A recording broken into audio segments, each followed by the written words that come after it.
This is Tales from the Pros, where business leaders and influencers share their stories of inspiration, struggles, and successes. And I'm your host, Michael Giorgio.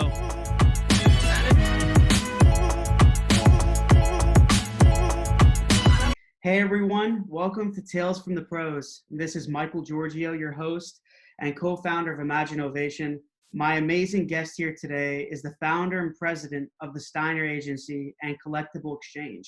The Steiner Agency is the nation's premier independent athlete procurement source, and CollectibleXchange is an online platform for fans, collectors, store owners, celebrities, athletes, and teams to buy and sell collectibles. Previously, he created Steiner Sports Marketing and Memorabilia, which was one of the largest companies of its kind. In addition, he is a well-known motivational and inspirational speaker and has spoken to world-class organizations such as the New York Yankees, BMW, Nike, Live Nation, Cornell University, TEDx, and Harvard Business School. And he is also the author of Living on Purpose, the Business Playbook, and You Gotta Have Balls, which I love. Please welcome the legend himself, Brandon Steiner. Brandon, I really appreciate you being here today, and I'm honored and humbled to have you. I know you're a very busy guy. You're starting all these new things. It's really cool to have you here. Thank you so much. I have a lot of gratitude. Well, thanks for having me. It's a beautiful day, and with all the craziness going on, to be honest with you, I'm not that busy. Even my dog came up to me this morning and asked for a little space. I don't know. I've been home for 3.5 months, but I've been coming back to the office, and what's crazy is, I started Steiner. I started the Steiner Agency last summer, and I started CollectibleXchange in November, December, and it was rough. I had a rough start on the CollectibleXchange. It was a big tech platform where, it's like a form of eBay where people can buy and sell. And I went into this virus thinking the first month, thank God for some great TV that I got to watch, but I was thinking maybe I'm not making it out. And all of a sudden, what did you do when you went home? Or at least for me, my wife was like, get down to the basement, get down to these closets, get into the garage. We got to clean this place up. And we've just been onslaughted with product. Like we have over 60,000 items on the CollectibleXchange already and growing every week. People are clearing out, because baby boomers above all had to really bunker in. Mm-hmm. You wanted to play around. Maybe you're younger, you're healthy, but if you're over 50, over 60, you stayed home. You stayed away from everybody. So you started cleaning up. And you also started thinking about dying. Like, maybe I got to get rid of this. Maybe I better clean this up. Right. So the site's booming. Like in this virus where I thought I was about to take a death turn with my new company, it actually turned out to be a huge boom. And then, I just launched the Syracuse Dome. I'm selling the roof, the most famous roof on the in the country, if you're not a Syracuse fan. But, it's a lot of great moments in the Dome. And so we're selling that and doing a lot of stuff with UFC fight collectibles. We're doing all that stuff there. And fantastic. There's a whole bunch of stuff that I'm launching. I've had like 3 months. Because one thing you talk about this stuff, but I tell people, it's like, you got this break, time to laser focus, keep growing, keep going. This will end at some point, and maybe it's over now, maybe it'll be over in a few more months, I don't know, but you got to keep going and growing. And, something like, I kept focusing in, and all of a sudden I was reaching out to people I hadn't talked to in a long time, and we started coming up with a lot of ideas. And I got to be honest, I went into this virus with, my head kind of in a cloud, and we're booming. And I'm very grateful, for this disaster, which I feel bad that life's a loss, but it's been incredible, the run. It's just been incredible what's gone on the last few months. Yeah, it has been. It's definitely been some crazy times. I wonder what's going to happen next in the world. I was telling my buddy the other day, I said, they're probably going to discover aliens below the Empire State Building or something. It wouldn't surprise me.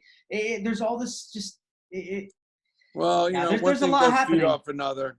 Things feed off each other. And, what you have to be careful in business and in life is, not to let your emotions get too out of control. And everybody has good reason to have high level of anxiety. There's a lot of question marks going on right now. But, you got to keep things in perspective. And it's all about improvement. And for me, it's not about where you're at. It's what you want to accept. And I think even with the Black Lives Matter movement, it's so important now. I think the line in the sand is like, it's clear that, we're not as a country, we're not going to accept this.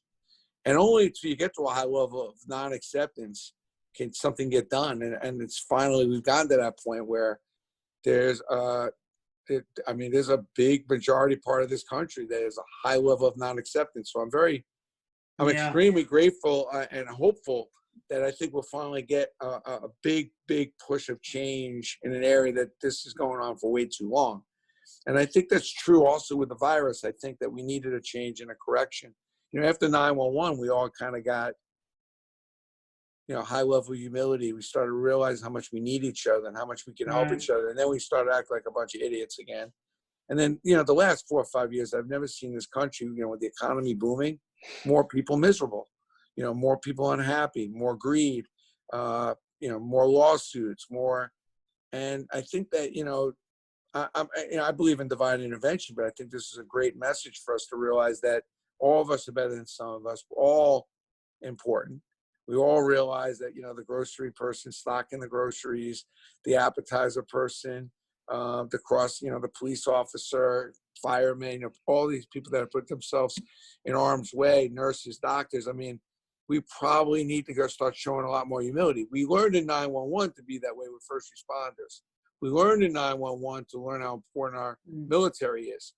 And what we really need to learn is that everybody's important. And everybody should be treated with respect, regardless of whether they're making $10 an hour, $10 million an hour. It doesn't matter. Right. All that stuff is great if you get it, if you want it, but it should make a difference how you treat people. And I think that's the most valuable lesson, is that we all have to learn how to treat everybody great. It's nice to be important. It's much more important to be nice.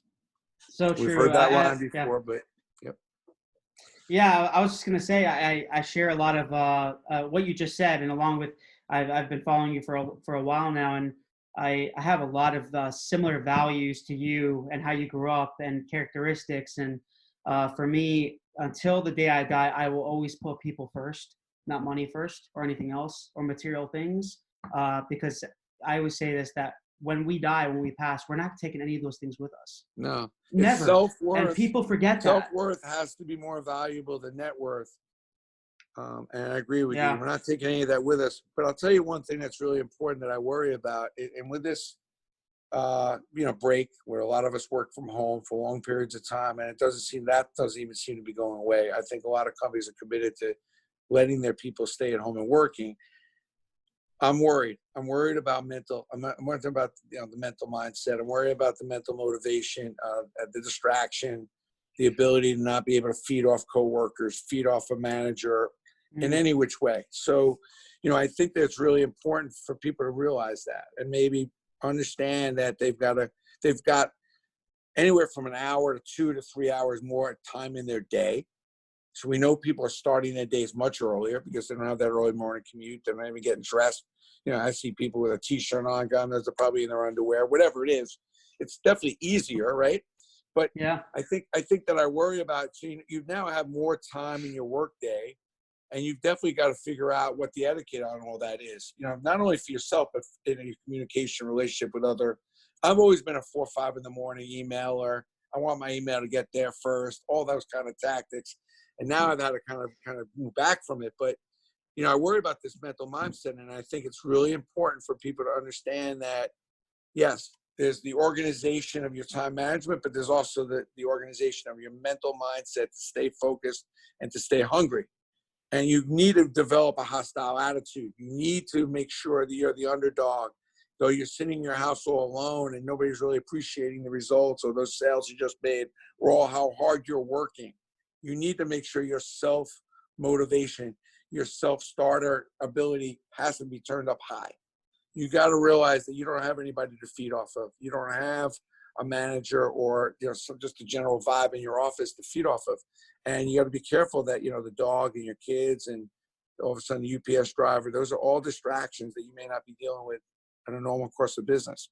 So as much as everything's changed and a lot of people are working at home, and it's a mixed I did a little survey on my LinkedIn about, there's a mixed view of whether actually people like working from home. This was so much, oh man, if I didn't have to commute, well, how's that parenting thing working out for you now, 7 days a week? You don't like it being home so much anymore.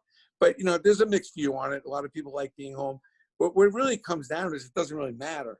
What matters is, can you produce a result, especially when no one's looking? Can you produce a result regardless of being able to feed off of other people when you're in a not competitive situation now? And I always tell people, you got to be hostile. You got to make sure you maintain an underdog mindset. You got to always think about the people that said you can't do what you are trying to do. And you got to make sure your goals and your mind is set on doing more than what you should and what you even think you could do. And you got to be into I call it POP. You've got to be in a mindset to progress on your process. You must not be so goal driven as much as, how do I get better today? How do I get more done today? Because you're going to get more done today working from home than in the office, because you just picked up 2 hours a day where you weren't commuting. It's 10 hours a week, 40. I mean, you got an entire work week you're picking up. Yeah. You got 5 weeks because you picked up an entire work week without having to commute.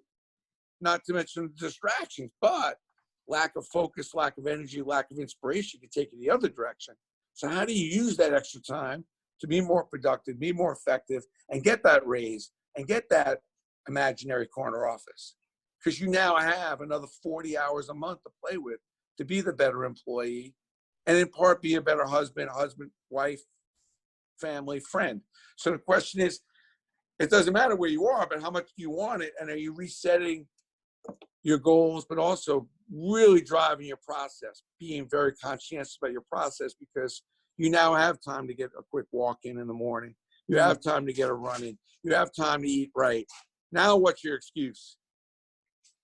It's true. Yeah, I know. And I'm sure, Brandon, you've been through so many different things in your life, just through business and combining your family life, personal life with all the companies you've been running and all of that. And I want to get into that a little bit, with your story, because I love storytelling. And I know you've mentioned it a few times, the power of a story, a good story.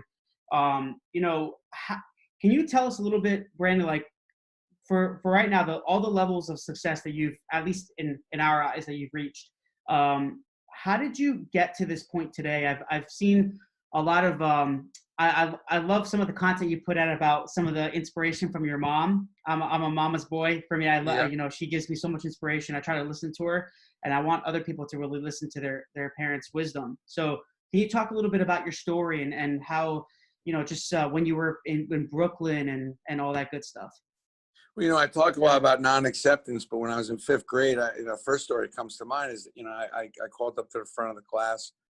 And this is really where it all got started for me. I mean, 10 years old, Mr. Kerber gives me an envelope of money. We're taking a math test. I was like, what's this for? He goes, we took a collection for you to buy some clothes. Like, how do you know I need clothes? He says, well, you've been wearing the same pants for 3 weeks in a row. I go home. My mother's like, well, you're in between sizes, blah, blah, blah. About 3 hours later, I go in my mother's room. I said, Mom, that just doesn't make sense. And when you're 10, you don't really know if you're poor or rich. You just know what you know. You're not thinking, do I have? And it's the first time I realized I don't have a lot of the things that most of the other kids that I know in the neighborhood have. And I walked in my mother's room. I said, Mom, you don't have to worry about me anymore. Which is really, I could start crying about, because I could imagine that day that I did this. And I said, I'm going to go get a job on Saturday, and I will take care of what I need, clothes, food. And then, if I have extra money, I'll give it to you. Now, my mother must have just been hysterical laughing, because I have younger kids that are not growing up. I mean, if I get my 10-year-old to get dressed, maybe eat breakfast in the morning, that's unbelievable. The fact that I got up on my own and hit Kings Highway in Brooklyn, which is a long strip of several miles of stores, and went from store to store and asking if they need help, is probably the beginning for you to understand I probably wasn't a normal kid. But granted, at that age, I never missed a day of work, and I found Freddie the fruit man, who delivered fruit and vegetables in the neighborhood and stocked the fruit and vegetables. Back then, there was fruit and vegetable stores where people got most of their vegetables and fruit. And, I hope that story relates to your audience, is that, everyone at some point has to draw a line in the sand and decide they want to be accountable and dependable. 2 very important characteristics. Are you accountable and are you dependable? And most importantly, are you going to let your circumstances and your past dictate your future? Because it's so easy to let your previous chapters in your book dictate the future chapters in your book. And, for me at 10 years old, it's like, no, I'm not tolerating this. I have a high level of non-acceptance of not having enough food to eat, not wearing these same pants all the time. Like, I'm not accepting it. I'm going to do something about it. I'm not going to go, my dad died when a young age and divorced when I was 4. We're on welfare. My poor mother was raising 3 kids. I mean, I had all the excuses. But something like I think that, and everybody has their own time. I think 10 is a little young, but everybody has their own moment of time when they want to draw that line. But it's unfortunate there's a lot of people that never draw that line. They continue, and I'm not saying that sometimes you have to get some therapy. Sometimes you got to get some help to work out your past so you can clear up the present. But there's so much opportunity and light for everyone if you can, kind of close up the cases and get the past organized and put it to a normal place. Because life's hard, life's difficult. Life, it's not easy. There's a lot of bad stuff. And there's a lot of unfortunate things that can happen to you along the way that most of it is not your fault. So, my mother always says, like, listen, we're not poor. Our circumstances suck right now. We definitely don't have the apartment and the money that I always thought maybe we'd have, but we're good. You're healthy. You're a smart kid. You have the ability to do anything and be anything you want. And you got a little hustle and a little energy. Believe me, nobody's going to stop you. But our circumstances aren't too good right now. So we got to take advantage of those circumstances and make the best of it. And it's important, the self-worth versus the net worth, not to get confused. Just because you don't have a lot of money doesn't mean you're not valuable, lovable, and a good person. So, for me, like when I went to go see my mom and how I started all these companies, and when I really got the confidence, I have Syracuse on my mind because we're selling the dome of the roof of Syracuse to Syracuse Nation, and we're selling all the products. And that was like a big confidence boost to go to Syracuse and be able to go to a school like that with no money, no grades, and 760 on my SATs. So, my mother was always like, you got to make a big sale. Sometimes you got to step up. You got to make a big sale. Don't worry about what other people think. Just worry about what the people that love you and care about you think. And when I went to Syracuse, at 760, no money, and I went to a pass-fail high school. And, she's like, listen, I want you to go to the most expensive school in Syracuse that has an accounting degree. It was a private school. It was an expensive school. Like, Mom, how am I going to go to this school? He goes, because nobody as poor as we are has the balls to apply. That's why. And, something, you're a good kid. You're deserving. You've been working since you're 10. You're a treasure of your high school. So you don't have great grades. You have a pass. Don't worry about it. They're willing to take a chance on you if you're serious about making sure you're going to get yourself through it. So I went up there. I made a sale.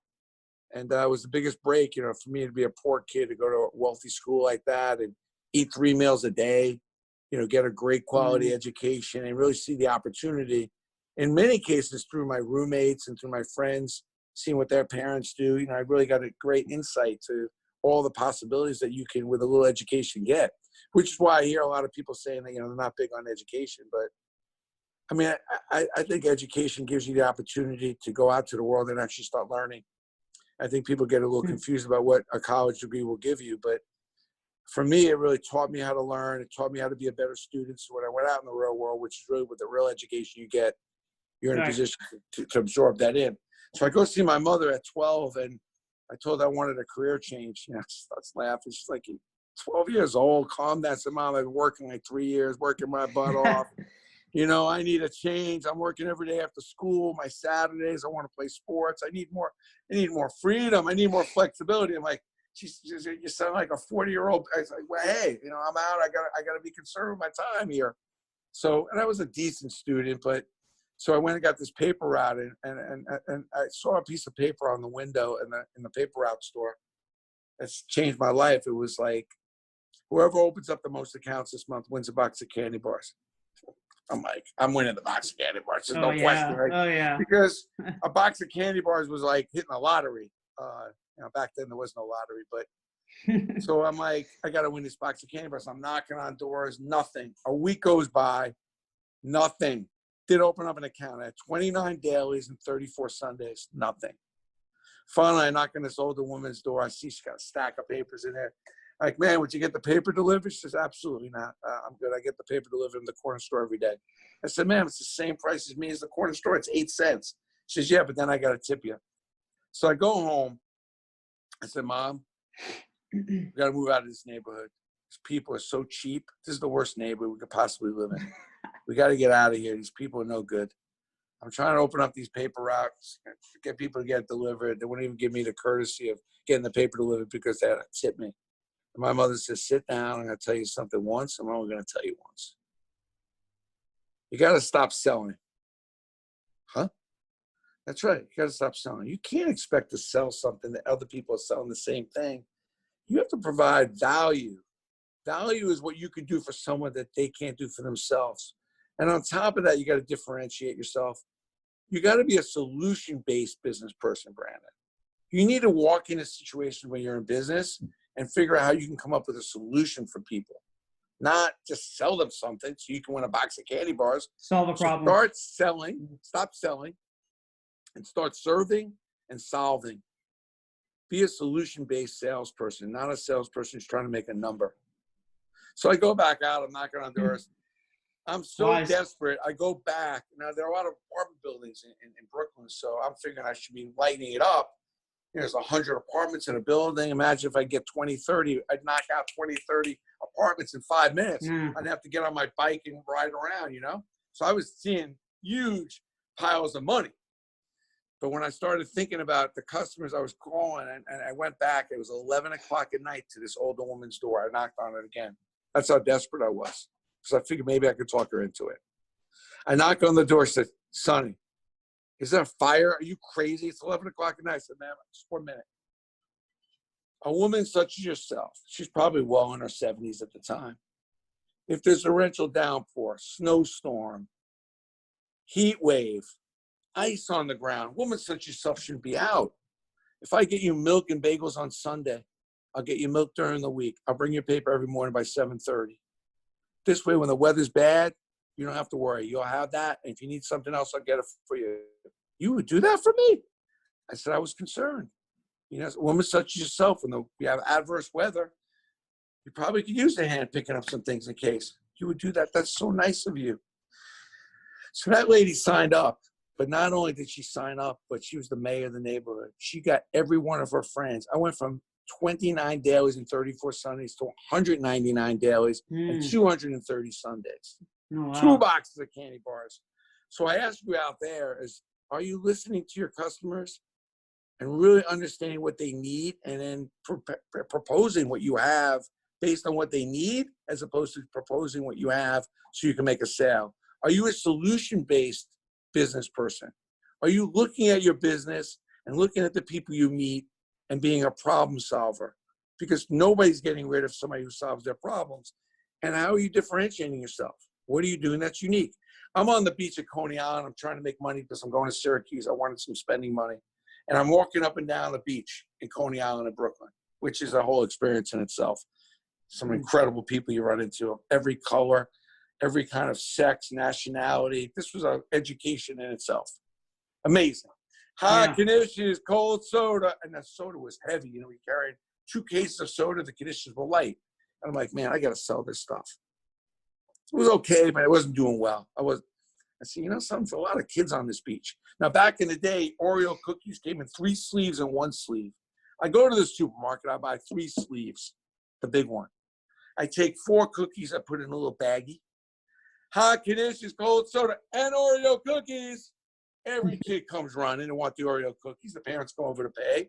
Boom, they need a soda. Boom, they need a Knish. I lit it up. Matter of fact, the other vendors on the beach were so pissed because I was lighting it up with those Shotskins Knishes. They actually tried to get me removed from the beach. So, you know, you got to differentiate. You got to be, you know, you got to think a little bit out of the box. You got to think about who are you selling to? What's going to be really attractive? And sometimes it is that initial look. If you like your conditioned soda, great. Soda was ice cold. I had the dry ice in there. But the cookies, you know, kids dominate. They come over, they want those Oreo cookies. And boom, there were the conditions. So, you know, I can't tell you how many times the value proposition comes up in my life. Because most people, when they see a wealthy person or a celebrity, the first thing they think about is what they can get. Man, that's a rich person. Wow, I could probably sell them insurance. Oh, wow, I could sell them this, I could sell them that. Wow, that's a celebrity. Maybe I get them to do this, do that. The first thing I think about is what can I do? What value can I provide that person to start a relationship where they actually think that I'm valuable and want to have at some point I could work something out where it's a two-way street, but what can I do for you? Not what can I sell you? What can I get from you? And that's unfortunately the way a lot of people think. They're like, oh, that's a wealthy guy, or that's a woman who has a lot of clout. What can I get from her? No. What can you do for them? What you need a value selfless can you approach. provide? Selfless approach. It's the long game. Mm-hmm. And I try to give you these examples because people talk about the long game, but it's hard, and I think with younger people, like I was playing the long game when I was 20, which is do as much as you can for as many people as you can, as often as you can, and expect nothing back. Do what you can do because you can do it, not because you're keeping score, not because you want something back. And it's really hard, to get in that kind of mindset. But it's, I always say helping people is not a burden. It's actually an opportunity that will lead you to share joy. And it's a great joy. I love doing favors for people, helping people. I love doing as much charity work as I can. Not because, first of all, it makes me feel good and it brings me joy. And I think that's why we're here. That's why we're here, to help each other. Absolutely. And I like what you said, Brandon, on, I know you were on Gary Vee's show years ago, a few years back. What was that? Yeah, a couple years ago with Gary. Yeah. Gary's always got a lot to say. Oh, a lot. I'm a fan of Gary too. What's funny is Gary takes me to a hockey game and he said, Brandon, you cannot ask me any questions. I'm like, what? I heard about this. I have so many questions for you. And one of the things about Gary Vee, I'll tell you, if you're a Gary Vee listener out there, I cut you off for 1 second, but no, of course. Yeah, one of the things I learned about Gary, and I've hung with him a bunch of times, but I just cannot believe the level of how good a listener he is. Really? He's an incredible sponge. Because he's so aggressive and his personality is so big, and it is. But when he gets into his learning mode, those ears seem to get gigantic. So he's like, you can't ask me a question. Like, I have so many questions, Brandon, I want to ask you. I've been following you for a bunch of years, and I really want to get an understanding how you did what you did. And in an entire Ranger game, this man was prepared. He was firing questions. I don't even remember the game. It was crazy. And between the two of us, like, I don't know who's more popular, but I cannot believe the level of people that were coming to engage with Gary. It was just insane. Oh, yeah. It was just insane. And what I loved is his ability to really absorb what I was saying, and his preparation for the conversation was crazy. It seemed like when he was interviewing you, okay, so Gary, when he's in these interviews, he doesn't interrupt people, right? He's always talking, like you said, he talks. But I also noticed with you, he did that, but he also was very I feel like he looks at you a little bit as a mentor.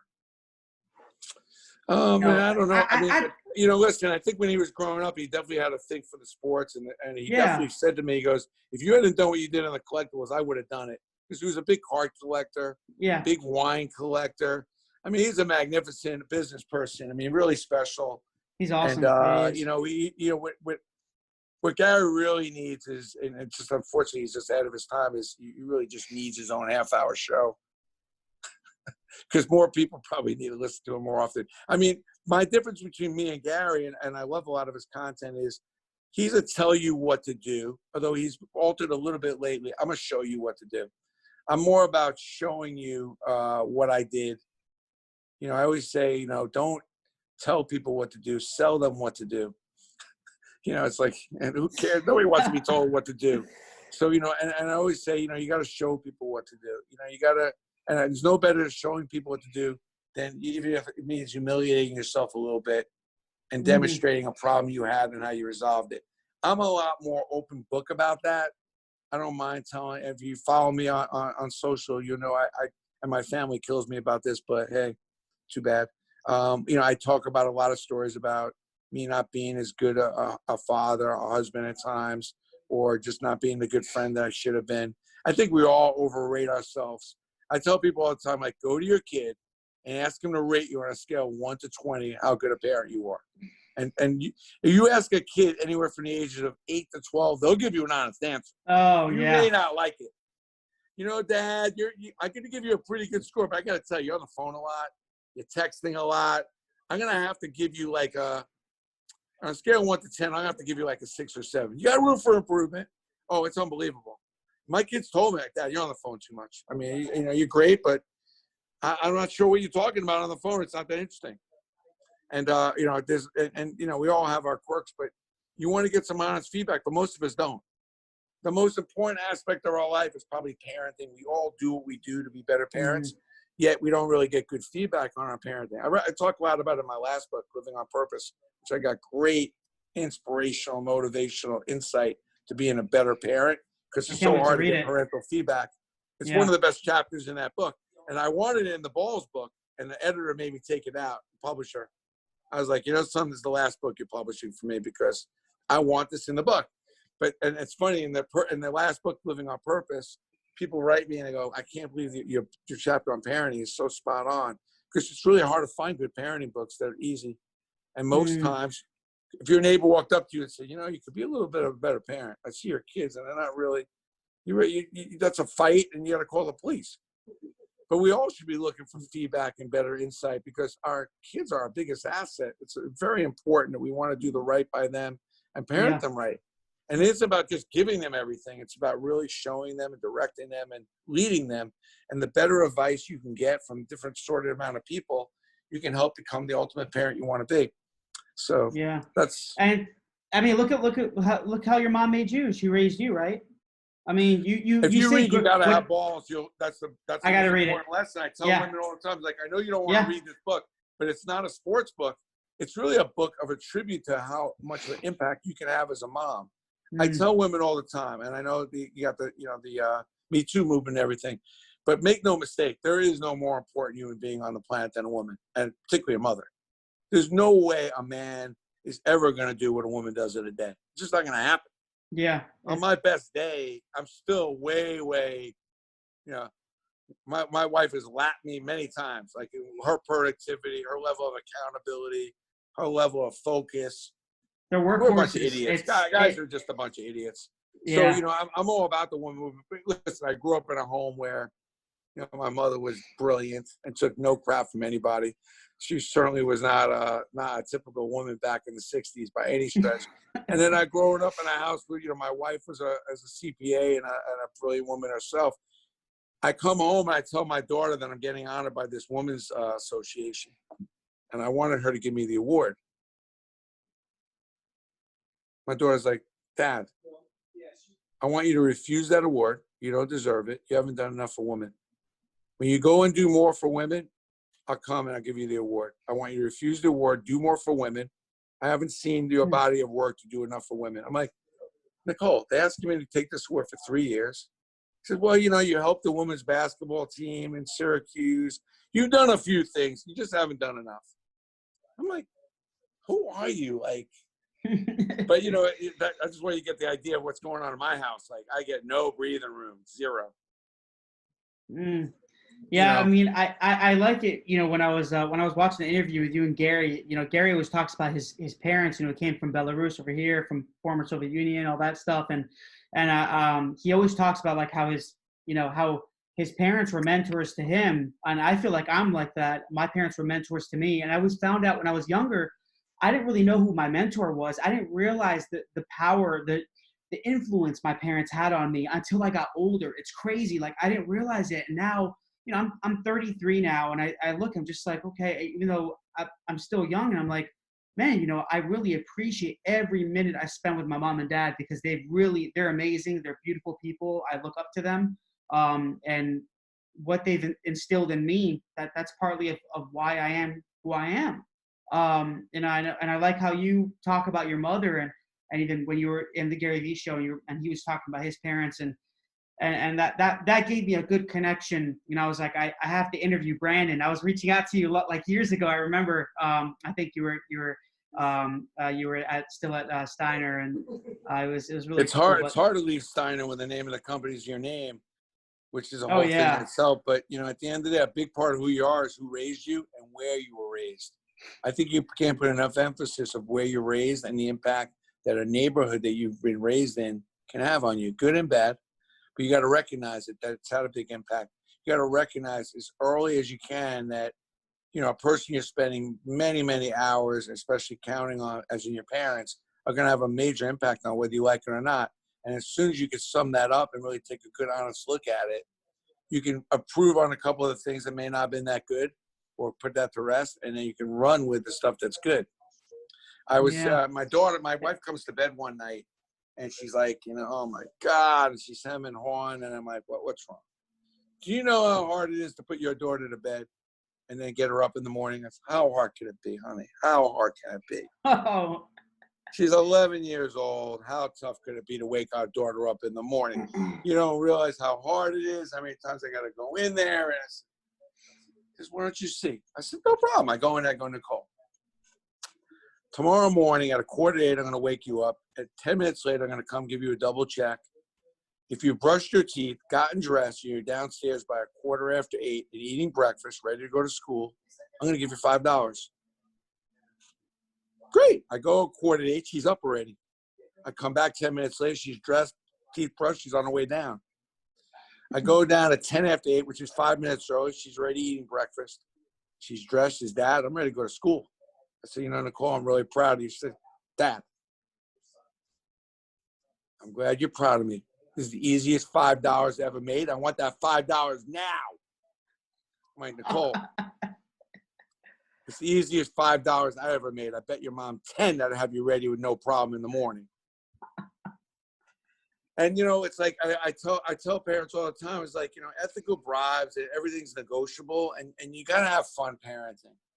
Yeah. Like, you got to have fun parenting. Like, not everything has to be cookie cutter, but routine. And there are certain things that, you want to create in your household and create security and stability for your kids. But you got to have some fun too. Easiest $5 I ever made. So, parenting is probably the hardest job you're going to have. And I always recommend to anyone listening, I'm certainly no expert at it, to really, really get on YouTube and read some books and really take a step outside yourself and take a look and take a real look while you still can about how good a parent you think you are versus what you really are. Because at the end, when you talk about getting judged, you're not getting judged as much by how big your house is, how many cars and boats, as much as whether you're, your wife and your family. I mean, you at the end of the day, a lot of people will be disappearing. You're going to be in a much smaller house because you can't get up the damn stairs. But your kids and those relationships could be everything. Yeah, it's good advice because I'm not a parent yet, but I'm actually engaged. So we do definitely want to have children. So thank you, appreciate it. Yeah, I got a good woman. I'm blessed for sure. But Brandon, I want to talk about your, how you started Steiner. It's so cool how you talk about. When I see your content, I always hear this about the dirt you've collected and been able to sell. It's got like the biggest margins, but I know there's a lot more that goes into that story. How did Steiner really come about? You were always a sports fanatic, right? I was a big sports fan. Baseball. I wasn't a great athlete. I mean, I always hung in. I played hard, so the kids would always choose me and my friends. So friendly with them. They remind me about how good an athlete that I wasn't. And also, I grew up in a neighborhood with, a lot of it's, really good athletic Italian kids. And, they were good. I mean, I was mediocre. But, the sports thing came by accident. Frankly, it was just a little bit of luck, frankly. I mean, when I started Steiner, I was booking athletes and really doing more sports and PR and doing some consulting for some sports restaurants. By the way, if you watch my TED Talk, the Syracuse one about the dirt. I did. I love that. That was one of my favorite talks. It's a great talk. Yeah. But at the end of the day, like when I started Steiner, the real reality was I was booking a lot of appearances. I think I was booking a Roger Staubach appearance in Dallas. I'd flown to Dallas, took Roger the appearance, and I think it was $10,000. I made like $1,000 or $1,500. I'm like, I don't know, a lot of work. I mean, I don't know how this is going to be scalable, because I think it's important to come up with a good idea. It's important to come up with the execution, the strategy, that, you can execute the strategy, but is it scalable? Is your idea really scalable? And I'm doing a lot of appearances and I'm not making a lot of money. And I'm starting to wonder if this is scalable. And then the guy comes down with a bunch of shopping bags with a bunch of like bootleg stuff for Roger to sign. The wrong footballs, like these helmets that were just, I don't know what they were. They were replica helmets. They were terrible. And I'm like, dude, like, why don't you let me get that stuff here? Go to Wilson, I'll get you a real football, get you Rydell, a real helmet, and I got this ability to get you these really nice photos. He's like, great. So I said, listen, if I get these things done the right way, you can give them out to your clients, maybe bring one home for your kids, have them for some other customers or people who couldn't make it. And he's like, you know something, yeah, go pick that up for me. He goes, you know something, if you can get that stuff, just charge me whatever you want. That stuff will go a long way. So here I am, I'm like booking Roger Staubach for 10 grand and making like $1,500. And I go order that stuff. It's like $5,000 and it cost me $2,500, which is reasonable. I was just charging him the normal rate to buy the stuff, what he would have to pay. I just picked it up wholesale. I was thinking every time I do an appearance, if I can go pick up another few $1,000s, and I'm making the customer, I'm solving a problem for him. He doesn't have to worry about it, picking it up from all these stores, trying to find the right stuff, get it signed right. So when the way I got in the collectible thing was never to think it was going to be a brand, never was going to be something for fans. I always thought it was a B2B play. I'd go do these appearances at a trade show. We'd raffle off some memorabilia, bring more people to the booth. I'd do a promotion. We'd give away some stuff on the radio. So it was always, always kind of thing as an add-on where I could tack on another $500 or $1,000, make another $500 or $1,000. I wish I had a sexier story than that, but it was really just to solve a problem of taking care of my corporate customers and expanding my margin a little bit and delivering a service that would enable them to take advantage of the appearance and then take it to customers and friends and family. If they need a player, they have something to go bring them. But you became so good at it, Brandon, as well. I remember that notion that you mentioned earlier about not selling, but serving instead. That probably played a huge role in the success of Steiner, right? Oh, there's no question. You didn't feel salesy. You weren't trying to sell athletes like Derek Jeter. You work with and all the best athletes in the world. They felt you were helping them. I don't think any of my approach. When I went to the Yankees, they definitely didn't need Brandon Steiner. I mean, the Yankees are one's biggest, powerful brand. I found something they needed a little help with, and I thought I could service them because they're worried about their fans buying fake game used and fake stuff, and they want to protect their fans, and their fans are everything to them. So instead of thinking about all the money I could make on the Yankees, if I were able to create a partnership, I was thinking about how I could help them and how I could maybe save fans all the humility and frustration of buying fake stuff by coming up with an authentication process and a system that would get fans closer to the game, being able to buy real stuff, and also being able to get to meet players and stuff like that. Those are things we had talked about. We weren't ever sure at the beginning conversation we were ever going to make money on Yankee Steiner. It wasn't even really a money concept at the beginning. It was more of a service and something we could do to kind of get things kind of on the right track. So, when I see a Mariano Vera, I think about a guy who, is in a foreign country, doesn't really speak great English at the time. He does pretty well now. And he's an amazing, amazing mentor for me, actually, as it turns out. But at the beginning, I'm trying to get him a car service. I'm trying to figure out how to get airline tickets for him and his family, a lot of little things. And my wife's like, why are you doing that? I'm like, because I can and because he needs help. I don't know if he's going to be anything. I don't know if this guy's going to be a player, but he's reached out. He needs some help. I'm going to get him the Lion King tickets, whatever he needs. I didn't know he was going to be Mariano Rivera. I just took a liking to him. He's a nice guy, and I tried to help him. And, things just play out. I mean, and I could tell you 10 guys that I helped out similarly back in the day that ended up, I never heard from them again. So, it's not all easy peasy, but you got to think about the value you can provide, and you got to make sure you're providing as much value for as many people as you can. And some things will work out, some won't. But you're putting out good in the world, and people appreciate when you're good at going out there trying to help them. They know you are doing it for the right reasons. You have good intentions. I think people can feel that, I mean, Brandon, you've been in business for so long. I mean, for me, even just still, I'm learning so much from you and so many others, building my company for the last 9 years or so.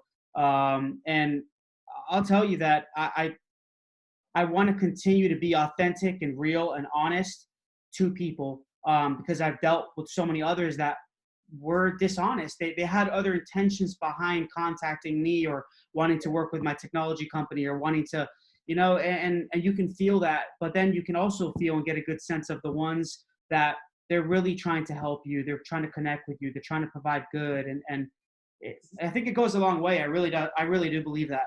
I think your motives and intentions are huge. I mean, I think, listen, I think, at the end of the year, you got to pay taxes, you're going to get sick once in a while. I mean, there's just some things in life. It's not a straight line, and life's not easy. You're going to deal with some people that are going to take a little advantage. You're going to deal with some people. I don't get so caught up in trying to dice and slice it all up. I know some people are going to take advantage of me. It's kind of part of the deal. I know some people are going to sue me, even though they don't have a legal case, because they can. And because just by the cost of the lawsuit, they know I'm probably going to settle in some cases. Like, it's part of the way things are. Does it make me angry, sometimes frustrating? Yeah, but I try to limit it because that's part of the same way somebody comes to me and gives me an incredible business opportunity. There's some people that will come and try to take advantage. It's kind of part of the deal. And if you know life is difficult, if you know that life is going to throw you a bunch of these curves, when they happen, they don't turn you upside down as much. So it's really important to bear your mindset that you're going to get thrown those curves. You're going to have to pay some taxes. You may get sick. You may have to get some surgery. Somebody who's close to you may die. These are just life. And life is difficult, and life is not always rosy, easy peasy. But when you prepare yourself to understand that some of those things are part of life, you're not immune to, just because you're making a lot of money or this or that, to bad things happening. Sometimes they happen. But usually a lot of those bad things, a lot of times will lead you to even better things. You know, the learning experience, some of the worst things that have happened to me have been incredible. They're painful, and I'm not happy about going through them. I was just having a talk with God this morning. I was like, God, man, cannot believe what you did to me a year ago, man, with, leaving Steiner and everything. He goes, well, I was telling you to leave Steiner for 5 years. You didn't listen, so I had to smack you upside of your head. It's the only way I can get you to leave. And I was having this conversation with God this morning, which is crazy that, I'm like, and at the end, it's like, you'd be surprised how God does intervene. And it is important to have faith. And it is important, that you realize that some things are divine intervention. And sometimes when you're stubborn and just not thinking clearly, sometimes somebody has to step in, smack you on the side of your head, and it's painful. But, at the end, we think about the great things you've accomplished, usually comes off of sometimes, some difficult times. Some of the worst pain, absolutely. I mean, I'm a man of faith as well. I mean, I definitely believe in all of that. I think things work out in their own way, and I think God has a reason and purpose behind it, and you just got to have faith and persevere. I think resilience is a huge factor. I love the word perseverance. I know you've mentioned it a few times. Just being resilient, never giving up, continue moving forward. I think it's just part of the process. You gotta, and I know a lot of the younger people as well. What I've experienced is working with so many startups. They have this, I'm not speaking for everyone, but a lot of people that I've dealt with is that they have this expectation that, hey, because of social media and everything going on around us, I need to make this amount of money. I need to be this Facebook guru or this, you know what I mean? I need to be Mark Zuckerberg or this top athlete. I need to make $1 million before 30. I need to, and it's almost, at least my opinion, it's almost like you're setting yourself up for failure. It's good to want success. That's a good thing. But I think you got to understand that it comes with a lot of patience, grit, perseverance. It's going to come with a lot of obstacles and struggle. But if you love what you do and you feel like what you're doing is going to make a difference, then keep doing it. And I think the success will come. That's kind of how I've approached it. Well, one thing I would say is, I'm a big resilient guy, but I'm not a fan of, and I think you don't want to be into an SOS mindset, which is stuck on stupid. And you got to make sure you're clear about resilience and then just being stuck on a stupid idea that just sucks and doesn't work. Of course. So I think it's important to realize that, I always say dream big, sample small, and fail quick. It's like, if your idea is so good, your gut, I got this gut feeling, which I don't know what that even means, but, and I've had those gut feelings. That's cool. Dream big, have those big gut feelings, great. To have your tendency of what you think is going to happen, but sample. If it's so real, sample. Try it out. See what the feedback is before you go jump into the deep end of the pool. Stick that little toe in the water and see how the water is and how it feels.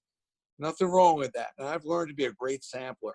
It's really, really important to be a sampler. So, dream big, sample small, fail quick. And don't be stuck on stupid. If sometimes your idea just sucks. I wish that some people would have smacked me upside of my head on a couple of my ideas that I was so dead set on. I've had ideas that I was like thinking, let's try it. And it'd be unbelievable. And I've had ideas I was ready to bet my house on. And all they did was just suck and didn't do anywhere near at what I thought they would be. So, some of this stuff, you can be resilient and drive through. Some of your ideas just They may be really good ideas, maybe the wrong time, or Yeah. people are just not ready to receive the idea that way. I mean, I've seen a lot of different ideas just come out at the wrong time, and 5 years later, boom. So, there's a lot of different factors, but if you're resilient about, letting an idea go and moving on to the next one, that's a good characteristic too. Yeah. And what I mean by like resilient perseverance is more of the fact of not really ideation, more of the fact of when you do have something that's working, like for you, you solved the problem in the world of sports with memorabilia, and you did it. I feel like you did it in an authentic way. I know you probably had other competitors that were probably selling fake items. You guys solved. You guys were real. You guys were honest. You were authentic, and you solved the big issue. You kept fans consistent and loyal to their teams. And you were solving a big issue. So that was working. You received a lot of success, but you also probably went through a lot of crap too. You were going through a lot of different struggles during that difficult. successful. Yeah, no doubt. That's what I'm saying. You know what I mean? And people, they give up. Yeah. They just give up. They're like, oh, it's, I'm making money, but this is too damn hard. And I'm like, and I tell others, I'm like, it's hard, but it's supposed to be hard. It's going to be hard. If it was that easy, everyone would do it.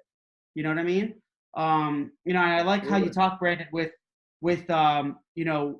don't think about only what you want or what you think is going to be successful. Think about, what does the market want? Does the market need it? Does your customers need it? Is that actually going to work for them? It may not. And have a reasonable tolerance for risk. You got to remember that if you want to go out and do something unique and differently, then understand that you have the tolerance for risk, and understand that nobody's pitching a shutout on entrepreneurism. If you think you're going 10-0, it's just not going to happen. So you got to have a tolerance that the key is to win more than you lose, and to come up with more good ideas than bad ideas. But if you think you're going to pitch a shutout in entrepreneurism, you're making a big mistake. Yeah.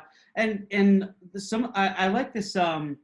There's this statement that you had about success. You said what it means. You talked about letting success get in the way of more success. What do you mean by that? Do you think they pretty much get in their own way? They're seeing so much good. I think success, sometimes getting out of bed in the morning is successful. I think I never wanted to be successful. I had no interest in it. To me, I was always interested in being the best that ever was at whatever I decided to do, and I wasn't going to tolerate anything less. So whenever business I got into, I want to know who the best was at that business, and I want to know what I was trying to beat, and I want to make sure that I was looking for the solutions and the gaps and the white space of how I could maybe make my mark on an industry and make it better. I think what happens is that, and we just went through this. We had a great day yesterday. We were selling the Syracuse Dome.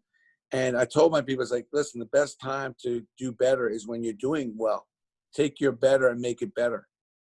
Most people, when they have some success, they want to go out for lunch, they want to celebrate, and then they think that because they have some success, they're ready to move to the next idea. No. That's the time when you want to take your best and even make it better. Make it great. You want to even drive it, because the greatest companies, nobody's talking about the Walkman. Nobody's talking about the phonograph, the cassette. It's like, you think about Sony. I mean, you think about Apple. You think about some of the best companies on the planet. They do one thing, and they just keep figuring out how to do it better. They're not thinking about 50 other things. And I think a lot of us, when we get some success going, we all of a sudden think that we should jump into a whole bunch of things.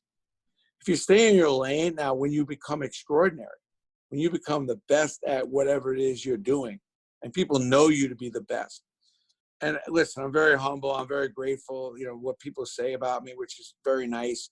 But that's the door. When people start saying, wow, this guy is the best. This guy built this, he did that. Then you can start maybe getting into some other things. I always say your first idea is not your best idea. And most people, they come up with a good idea, and the first thing they want to do is celebrate and move on to another idea. No. Stay on that idea. Drill down. You don't need another building. You need to go build in the building you're in.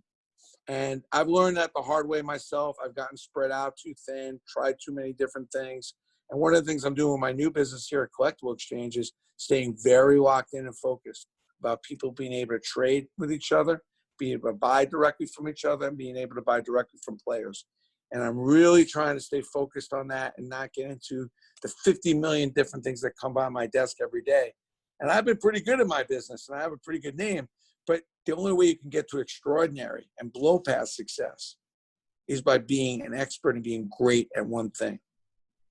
Mm. Once you're an expert and great at one thing, which takes an immense amount of focus, concentration, and a high level of non-acceptance, saying, I know I'm good, but I'm not accepting. I got to be better. And it's hard. Like we had such a successful day and everybody celebrated. I'm like, no, we need to go look because there's a lot of things that we know could have been better. The highest price, the best profitable item that we had was mixed up in a cloud.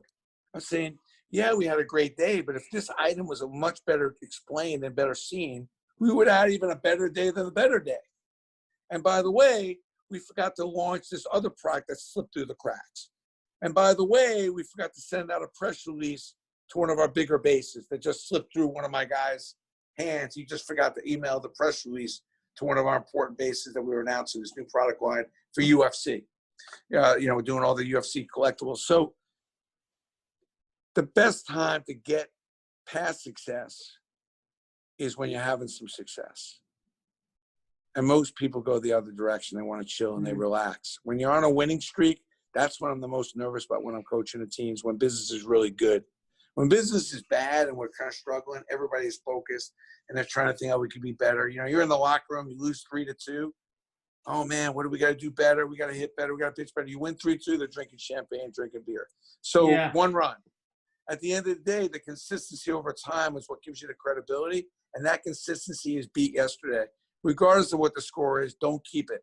Regardless, it's about, did we improve? Did we get better? You hear a lot of college coaches talk about it, but it's the truth. If you're not waking up every day trying to beat yesterday, you're probably headed in the wrong direction. Either you're Don't plateau. Green and growing, or you're ripe and rotten. And it's like you got to stay green. You got to stay on a track that wants to pop progress on your process. If you're not doing that, you're going to end up working your way out of being on a path to be extraordinary. It just will never happen, because to be extraordinary, you have to fight to be great, fight to be an expert, and then you got to fight and keep fighting to keep on top of it, because there are people trying to catch you. I love it. That's really great advice. And Brandon, I want to, before we have a few minutes left here, but I want you to talk about, you work with so many athletes, and this question is honestly just more for me, but what was it like working with all of these, like Derek Jeters of the world and all these guys? They a lot of those guys seem very humble too, but what was it like working with them, or is it just a different type of people? What are they like when you're working with them? The two most important things when you get to work with a Muhammad Ali or an Eli Manning is one, there's a lot of responsibility. If you're working with a high level, high profile athlete, you don't want to screw up. There's only one of them. So yeah, it's fun. You get to meet these different guys, but you got to realize that there's a lot of accountability and responsibility, and you got to make sure you deliver, or it's not about getting that athlete. It's about keeping that athlete. I always say it's not about getting married. It's about staying married. I tell this guy who's working out in my gym, I was like, not about getting the NBA. It's about staying in the NBA. Oh, it must be great being in the NBA. No, the accountability and responsibility to play on that level and stay on that level is immense. So when I'm with these athletes, it's a pop. It's a joy to meet them. But for me, the most important thing is like, how can I not only get this relationship going, but how am I going to keep it? So now I have a 20-year relationship with Eli Manning, 25-year relationship with Jeter or Mariano. That's really the telltale sign that I was able to build something with them, make not only a lot of money, but make a difference. So, and the other thing is, when you're with anyone, and I say this to anyone listening, anytime you're with anyone that's extraordinary at anything, whether it's the janitorial person in your school that there's never been a school cleaner, or the waiter or a server that, the best waiter you ever had, anybody who's extraordinary that really cares enough to be the best at what they do, you can't pay enough attention to and learn from them. So really a big part of me being with a lot of those athletes was like what I could learn from them, because they didn't just become that great and become these kind of players and celebrities and athletes just because of some God-given talent and luck. There's a work ethic, there's a mindset, there's a strategy, there's a lot of stuff to learn and pull from. And I was definitely a collector of that motivation and inspiration. I didn't get so caught up in the hype of it, most of it.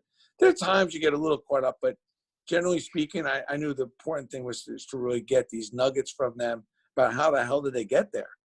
Mm. And you still stay in touch with a lot of them? I try. I mean, I'm working with a lot of them, and I'm trying to work with the players that I enjoy working with, that I know I'm going to have fun with. I'm getting a little older, so, chasing down young athletes that don't really get it. And, listen, I had this guy come to my house. I have a basketball court at my house, an indoor court. He needed to use the court. And I said to him, listen, your marketing is horrible.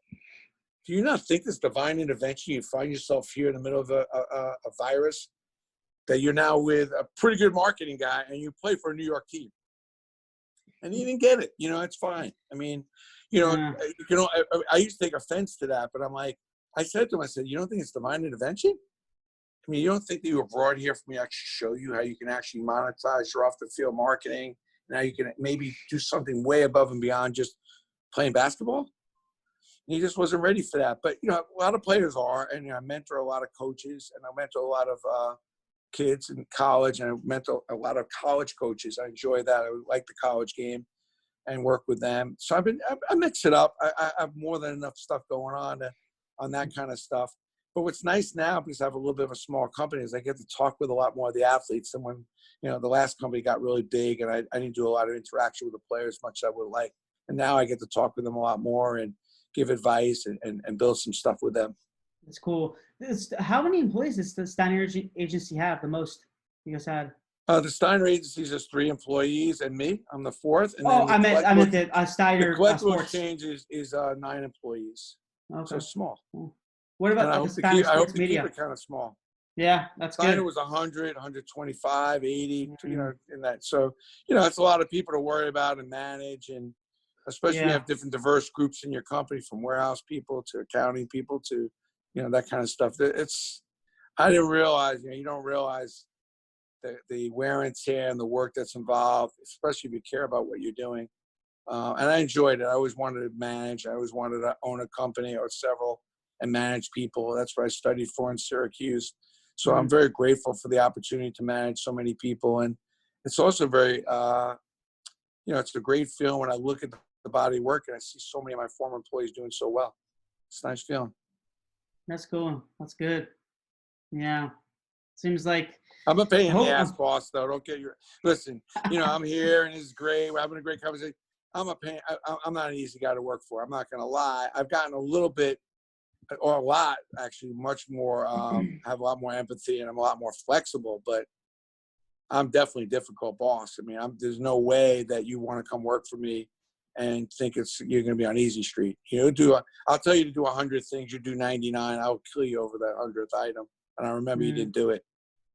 And I'd say, listen, if you're getting operated on, the doctor did 100 things, but the one thing he forgot, he left the scalpel in your lung. You're not going to be happy. I'm like, you want to be a professional, do all 100, or come clean at the last thing you're not able to do and ask for some help. So, I'm a very difficult guy to work with. I have a high expectation level for myself. And I want people to grow that are around me. I don't like people around me that are paycheck players, for the most part.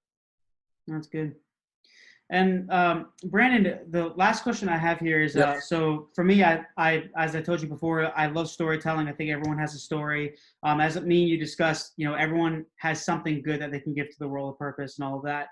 For you and everything that you've been through with personal life, your career, everything, if you had to define your story in one word, I always ask everyone this, in one word, how would you define your story?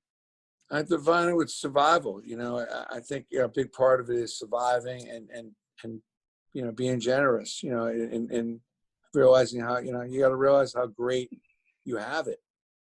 You have to realize how fortunate we are to have what we have. So gratitude is such an important element, and remembering that that there's a lot of people that are a lot less fortunate. And it's amazing that we forget that, but.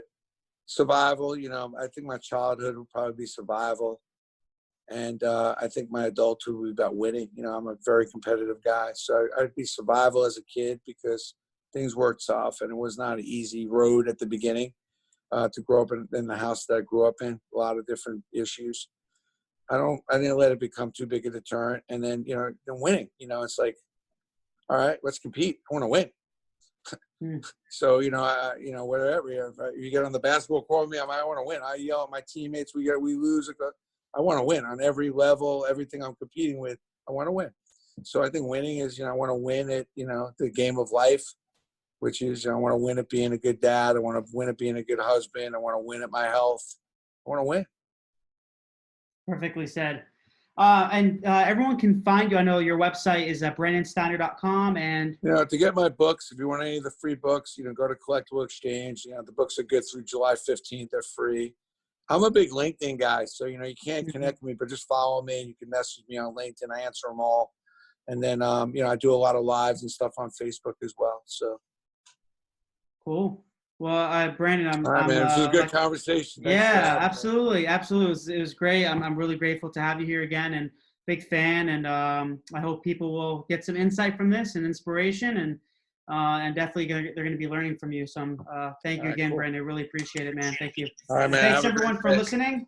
Yeah, this is your host, Michael Giorgio on Tales from the Pros. And until next time, thanks, guys.